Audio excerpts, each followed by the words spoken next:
Hi friends, Andhra style చేపల పులుసు super టేస్టీగా రావాలంటే ఇలా ట్రై చేయండి అనమాట. ముందుగా అండా పెట్టుకొని అండాలో జీలకర్ర వేసుకొని ఉల్లిపాయ కరివేపాకు వేసుకొని కొంచెం వేగిన తర్వాత అలాగే ఒక 3-4 టమాటాలను కూడా పేస్ట్ చేసుకొని పట్టుకొని దాన్ని కూడా వేసుకొని దాంట్లో ఆయిల్ అంతా బయటకు వచ్చేసిన తర్వాత కొద్దిగంత పసుపు ఉప్పు కూడా వేసేసుకొని బాగా కలుపుకోవాలన్నమాట. కారం కూడా వేసుకోండి, అప్పుడే కారం కూడా వేసుకొని మొత్తం కలిసేటట్టుగా కలుపుకున్నాను అనమాట. మీ స్పైసీ తగ్గట్టుగా వేసుకున్నాను అనమాట, ఏది వేసుకున్నా.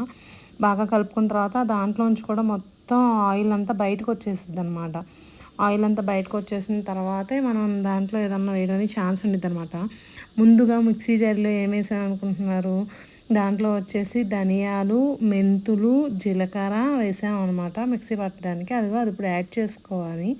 అల్లం వెల్లుల్లి పేస్ట్ కూడా వేసేసుకొని మొత్తం అంతా మంచిగా పచ్చి వాసన అంతా పోయేటట్టుగా ఉంచుకొని చింతపండు పులుసుని ముందుగానే నానబెట్టుకొని ఇంకొన్ని అంతా వేగిన తర్వాత వేసి ధనియాల పొడి, చెక్క అన్నీ వేసుకోండి అనమాట.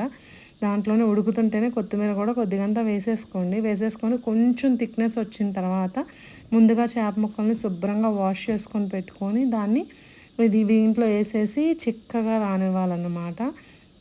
వాటర్ సరిపోలేదనుకుంటే కొంచెం వాటర్ యాడ్ చేసుకొని మూత పెట్టేసుకున్నాను అనమాట. మధ్య మధ్యలో అది గ్యాస్ ఫ్లేమ్ని బట్టి పక్కకు జరుపుకుంటూ ఉండండి అండాని.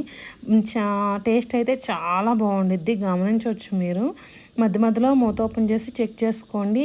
థిక్నెస్ వచ్చిన తర్వాత తినండి, సూపర్గా ఉంటుంది.